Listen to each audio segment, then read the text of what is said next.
உபாகமம் 15ஆம் அதிகாரம். 7ஆம் வருஷத்தின் முடிவிலே விடுதலை பண்ணுவாயாக. விடுதலையின் விபரமாவது, பிறனுக்கு கடன் கொடுத்தவன் எவனும் கர்த்தர் நியமித்த விடுதலை கூறப்பட்டபடியால் அந்த கடனை பிறன் கையிலாகிலும் தன் சகோதரன் கையிலாகிலும் தண்டாமல் விட்டுவிட கடவன். அந்நிய ஜாதியான் கையிலே நீ கடனை தண்டலாம். உன் சகோதரனிடத்திலோ உனக்கு வரவேண்டியதை உன் கை விட்டுவிட கடவது. எளியவன் உனக்குள் இல்லாதிருக்கும்படியாக இப்படி செய்ய வேண்டும். இன்று நான் உனக்கு கற்பிக்கிற எல்லா கற்பனைகளின் படியும் நீ செய்யும்படி உன் தேவனாகிய கர்த்தரின் சத்தத்தை கவனமாய் கேட்பாயானால், உன் தேவனாகிய கர்த்தர் உனக்கு சுதந்திரிக்கும்படி கொடுக்கும் தேசத்தில் உன்னை மேன்மேலும் ஆசீர்வதிப்பார். உன் தேவனாகிய கர்த்தர் உனக்கு சொன்னபடி உன்னை ஆசீர்வதிப்பதினால் நீ அநேகம் ஜாதிகளுக்கு கடன் கொடுப்பாய். நீயோ கடன் வாங்குவதில்லை. நீ அநேகம் ஜாதிகளை ஆளுவாய், உன்னையோ அவர்கள் ஆளுவதில்லை. உன் தேவனாகிய கர்த்தர் உனக்கு கொடுக்கும் தேசத்தின் எந்த வாசலிலும் உன் சகோதரரில் எளியவனான ஒருவன் இருந்தால், எளியவனாகிய உன் சகோதரனுக்கு உன் இருதயத்தை நீ கடினமாக்காமலும் உன் கையை மூடாமலும் அவனுக்கு உன் கையை தாராளமாய் திறந்து அவனுடைய அவசரத்து நிமித்தம் அவனுக்கு தேவையானதை கடன் கொடுப்பாயாக. விடுதலை வருஷமாகிய 7ஆம் வருஷம் கிட்டி இருக்கிறதென்று சொல்லி உன் இருதயத்திலே பொல்லாத நினைவு கொண்டு உன் ஏழை சகோதரனுக்கு கொடாமல் மறுத்து அவன் மேல் கண் வைக்காதபடிக்கு அவன் உன்னை குறித்து கர்த்தரை நோக்கி அபயமிடாதபடிக்கும் எச்சரிக்கையாயிரு. அப்படி செய்வாயானால் அது உனக்கு பாவமாய் இருக்கும். அவனுக்கு தாராளமாய் கொடுப்பாயாக. அவனுக்கு கொடுக்கும்போது உன் இருதயம் விசனப்படாதிருப்பதாக. அது நிமித்தமாக உன் தேவனாகிய கர்த்தர் உன்னுடைய எல்லா கிரியைகளிலும் நீ கையிட்டு செய்யும் எல்லா காரியங்களிலும் உன்னை ஆசீர்வதிப்பார். தேசத்திலே எளியவர்கள் இல்லாதிருப்பதில்லை. ஆகையால் உன் தேசத்திலே சிறுமைப்பட்டவனும் எளியவனுமாகிய உன் சகோதரனுக்கு உன் கையை தாராளமாய் திறக்க வேண்டும் என்று நான் உனக்கு கட்டளையிடுகிறேன். உன் சகோதரனாகிய எபிரேய புருஷனாகிலும் எபிரேய ஸ்திரீயாகிலும் உனக்கு விலைப்பட்டால் 6 வருஷம் உன்னிடத்தில் சேவிக்க வேண்டும். 7ஆம் வருஷத்தில் அவனை விடுதலை பண்ணி அனுப்பிவிடுவாயாக. அவனை விடுதலை பண்ணி அனுப்பிவிடும்போது அவனை வெறுமையாக அனுப்பிவிடாமல் உன் தேவனாகிய கர்த்தர் உன்னை ஆசீர்வதித்ததின்படி உன் ஆட்டு மந்தையிலும் உன் களத்திலும் உன் ஆலையிலும் எடுத்து அவனுக்கு தாராளமாய் கொடுத்து அனுப்பிவிடுவாயாக. நீ எகிப்து தேசத்தில் அடிமையாயிருந்ததையும் உன் தேவனாகிய கர்த்தர் உன்னை மீட்டு கொண்டதையும் நினைவு கூற கடவாய். ஆகையால் நான் இன்று இந்த காரியத்தை உனக்கு கட்டளையிடுகிறேன். ஆனாலும் அவன் உன்னிடத்தில் நன்மை பெற்று உன்னையும் உன் குடும்பத்தையும் நேசிப்பதினால் நான் உன்னை விட்டு போக மாட்டேன் என்று உன்னுடனே சொல்வானே ஆகில், நீ ஒரு கம்பியை எடுத்து அவன் காதை கதவோடு சேர்த்து குத்துவாயாக. பின்பு அவன் என்றைக்கும் உனக்கு அடிமையாய் இருக்க கடவன். உன் அடிமை பெண்ணுக்கும் அப்படியே செய்ய கடவாய். அவனை விடுதலையாக்கி அனுப்பி விடுவது உனக்கு விசனமாய் காணப்பட வேண்டாம். இரட்டிப்பான கூலிக்கு ஈடாக 6 வருஷம் உன்னிடத்தில் சேவித்தானே. இப்படி உன் தேவனாகிய கர்த்தர் நீ செய்யும் எல்லாவற்றிலும் உன்னை ஆசீர்வதிப்பார். நாடு மாடுகளில் தலையீற்றாகிய ஆணையெல்லாம் உன் தேவனாகிய கர்த்தருக்கு பரிசுத்தமாக்க கடவாய். உன் மாட்டின் தலையீற்றை வேலை கொள்ளாமலும் உன் ஆட்டின் தலையீற்றை மயிர் கத்தறியாமலும் இருப்பாயாக. கர்த்தர் தெரிந்து கொள்ளும் ஸ்தலத்திலே வருஷந்தோறும் நீயும் உன் வீட்டாருமாய் தேவனாகிய கர்த்தருடைய சந்நிதியில் அப்படிப்பட்டவைகளை புசிக்க கடவீர்கள். அதற்கு முடம் குருடு முதலான யாதொரு பழுதிருந்தால் அதை உன் தேவனாகிய கர்த்தருக்கு பலியிட வேண்டாம்.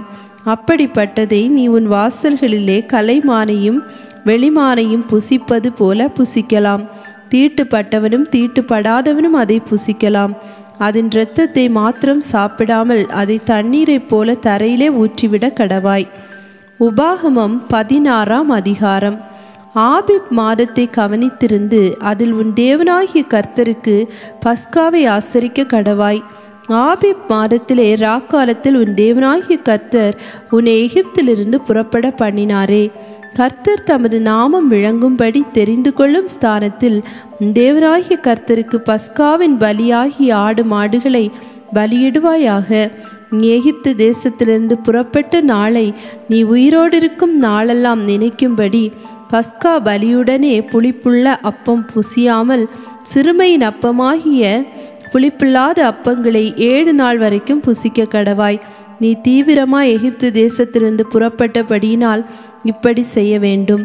7 நாள் அளவும் உன் எல்லைகள் எங்கும் புளிப்புள்ள அப்பம் உன்னிடத்தில் காணப்படலாகாது. நீ முதல் நாள் சாயங்காலத்தில் இட்ட பலியின் மாம்சத்தில் ஏதாகிலும் முழுதும் விடியற்காலம் வரைக்கும் வைக்க வேண்டாம். உன் தேவனாகிய கர்த்தர் உனக்கு கொடுக்கும் உன்னுடைய வாசல்களில் எதிலும் நீ பஸ்காவை அதிக்க வேண்டாம்.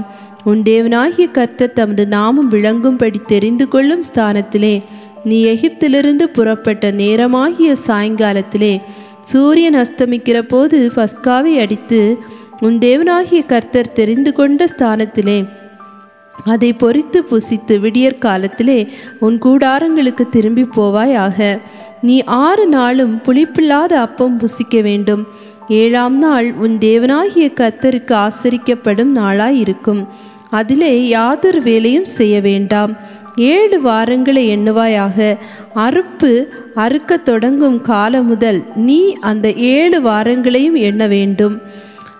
அவைகள் முடிந்தபோது வாரங்களின் பண்டிகையை உன் தேவனாகிய கர்த்தருக்கென்று ஆசரித்து தேவனாகிய கர்த்தர் உன்னை ஆசீர்வதித்ததற்கு தக்கதாய் உன் கைக்கு நேர்ந்த மனப்பூர்வமான காணிக்கையாகிய பகுதியை செலுத்தி தேவனாகிய கர்த்தர் தமது நாமம் விளங்கும்படி தெரிந்து கொள்ளும் ஸ்தானத்திலே நீயும் உன் குமாரனும் உன் குமாரத்தியும் உன் வேலைக்காரனும் உன் வேலைக்காரியும் உன் வாசல்களில் இருக்கிற லேவியனும் உன்னிடத்தில் இருக்கிற பரதேசியும் திக்கற்ற பிள்ளையும் விதவையும் உன் தேவனாகிய கர்த்தருடைய சந்நிதியை சந்தோஷப்பட்டு நீ எகிப்தில் அடிமையாயிருந்ததை நினைத்து இந்த கட்டளைகளை கைக்கொண்டு இவைகளின்படி செய்ய கடவாய். நீ உன் களத்தின் பலனையும் உன் ஆலையின் பலனையும் சேர்த்த பின்பு கூடார பண்டிகையை 7 நாள் ஆசரித்து உன் பண்டிகையில் நீயும் உன் குமாரனும் உன் குமாரத்தியும் உன் வேலைக்காரனும் உன் வேலைக்காரியும் உன் வாசல்களில் இருக்கிற லேவியனும் பரதேசியும் திக்கற்ற பிள்ளையும் விதவையும் சந்தோஷப்பட கடவீர்கள். உனக்கு உண்டான எல்லா வரத்திலும் உன் கைகளுடைய எல்லா கிரியையிலும் உன் தேவனாகிய கர்த்தர் உன்னை ஆசீர்வதித்தபடியினால் கர்த்தர் தெரிந்து கொள்ளும் ஸ்தானத்தில் உன் தேவனாகிய கர்த்தருக்கு 7 நாளளவும் பண்டிகையை ஆசரித்து சந்தோஷமாய் இருப்பாயாக. வருஷத்தில் 3 தரம் புளிப்பில்லாத அப்ப பண்டிகையிலும் வாரங்களின் பண்டிகையிலும் கூடார பண்டிகையிலும் உன் ஆண் மக்கள் எல்லாரும் உன் தேவனாகிய கர்த்தர் தெரிந்து கொள்ளும் ஸ்தானத்திலே அவர் சந்நிதிக்கு முன்பாக வந்து காணப்பட கடவர்கள். ஆனாலும் அவர்கள் கர்த்தருடைய சந்நிதியில் வெறுங்கையோடே வராமல் உன் தேவனாகிய கர்த்தர் உனக்கு அருளிய ஆசீர்வாதத்திற்கு தக்கதாக அவனவன் தன் தன் தகுதிக்கு ஏற்றபடி காணிக்கையை கொண்டு வர கடவன். உன் தேவனாகிய கர்த்தர் உன் கோத்திரங்கள் தோறும் உனக்கு கொடுக்கும் வாசல்களில் எல்லாம் நியாயாதிபதிகளையும் தலைவரையும் ஏற்படுத்துவாயாக. அவர்கள் நீதியுடன் ஜனங்களுக்கு நியாய தீர்ப்பு செய்ய கடவர்கள். நியாயத்தை புரட்டாதிருப்பாயாக. முகதாட்சணியம் பண்ணாமலும் பரிதானம் வாங்காமலும் இருப்பாயாக. பரிதானம் ஞானிகளின் கண்களை குருட்டாக்கி நீதிமான்களின் நியாயங்களை தாறுமாறாக்கும். நீ பிழைத்து உன் தேவனாகிய கர்த்தர் உனக்கு கொடுக்கும் தேசத்தை சுதந்திரித்து கொள்ளும்படிக்கு நீதியையே பின்பற்றுவாயாக. நீ உன் தேவனாகிய கர்த்தருக்கு உண்டாக்கும் பலிபீட தண்டையில் யாதொரு தோப்பையும் உண்டாக்க வேண்டாம். யாதொரு சிலையையும் நிறுத்த வேண்டாம். உன் தேவனாகிய கர்த்தர் அதை வெறுக்கிறார். உபாகமம் 17ஆம் அதிகாரம். பழுதும் அவலட்சணமும் உள்ள யாதொரு ஆட்டையாவது உன் தேவனாகிய கர்த்தருக்கு பலியிட வேண்டாம். அது உன் தேவனாகிய கர்த்தருக்கு அருவருப்பாய் இருக்கும். உன் தேவனாகிய கர்த்தரின் கண்களுக்கு முன்பாக எந்த புருஷனாவது ஸ்திரீயாவது உன் தேவனாகிய கர்த்தர் உனக்கு கொடுக்கிற வாசல்கள் ஒன்றில் அக்கிரமம் செய்து அவருடைய உடன்படிக்கையை மீறி நான் விலக்கி இருக்கிற வேறே தேவர்களையாவது சந்திர சூரியர் முதலான வான சேனைகளையாவது சேவித்து அவைகளை நமஸ்கரிக்கிறதாக காணப்பட்டால் அது உன் செவி கேட்க உனக்கு அறிவிக்கப்படும் போது நீ அதை நன்றாய் விசாரிக்க கடவாய். அது மெய்யென்றும் அப்படிப்பட்ட அருவருப்பு இஸ்ரவேலில் நடந்தது நிச்சயம் என்றும் கண்டாயானால் அந்த அக்கிரமத்தை செய்த புருஷனையாவது ஸ்திரீயையாவது தன் வாசல்களுக்கு வெளியே கொண்டு போய் அப்படிப்பட்டவர்கள் சாகும்படி கல்லறிய கடவாய். சாவுக்கு பாத்திரமானவன் 2-3 சாட்சிகளுடைய வாக்கினால் கொலை செய்யப்பட கடவன். ஒரே சாட்சியினுடைய வாக்கினால் அவன் கொலை செய்யப்படலாகாது. அவனை கொலை செய்கிறதற்கு சாட்சிகளுடைய கைகள் முந்தியும் எல்லாருடைய கைகள் பிந்தியும் அவன் மேல் இருப்பதாக. இப்படியே தீமையை உன் நடுவிலிருந்து விலக்க கடவாய்.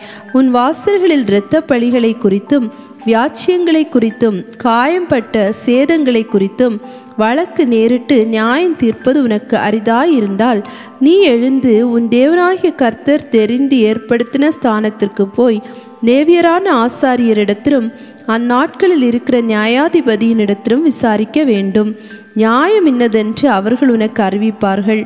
கர்த்தர் தெரிந்து கொண்ட இடத்திலிருந்து அவர்கள் உனக்கு அறிவிக்கும் தீர்ப்புக்கு நீ இணங்கி அவர்கள் உனக்கு விதிக்கிறபடி செய்ய கவனமாய் இருப்பாயாக.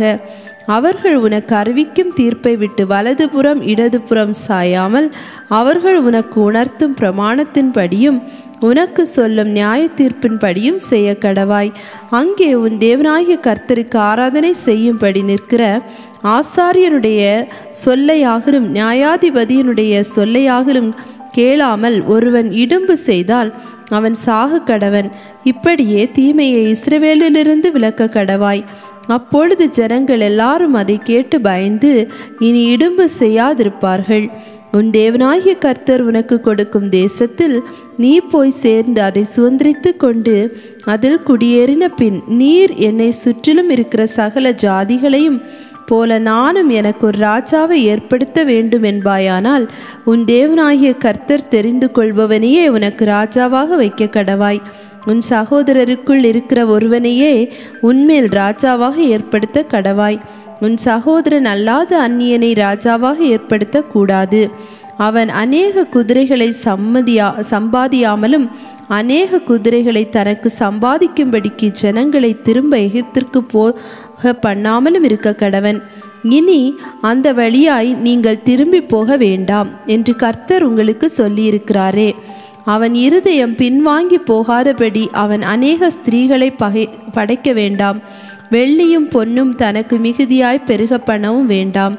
அவன் தன் சிங்காசனத்தின் மேல் வீற்றிருக்கும் போது அவனுடைய இருதயம் அவன் சகோதரர் பேரில் மேட்டிமை கொள்ளாமலும் கற்பனையை விட்டு வலதுபுறம் இடதுபுறம் சாயாமலும் இந்த நியாயப்பிரமாணத்தின் எல்லா வார்த்தைகளையும் இந்த கட்டளைகளையும் கைக்கொண்டு இவைகளின்படி செய்வதற்காக தன் தேவனாகிய கர்த்தருக்கு பயந்திருக்கும்படி கற்றுக்கொள்ளும் பொருட்டு அவன் லேவியராகிய ஆசாரியரிடத்தில் இருக்கிற நியாயப்பிரமாண நூலை பார்த்து தனக்காக ஒரு பிரதியை எழுதி தன்னிடத்தில் வைத்து கொண்டு தன் ஜீவனுள்ள நாளெல்லாம் அதை வாசிக்க கடவன்.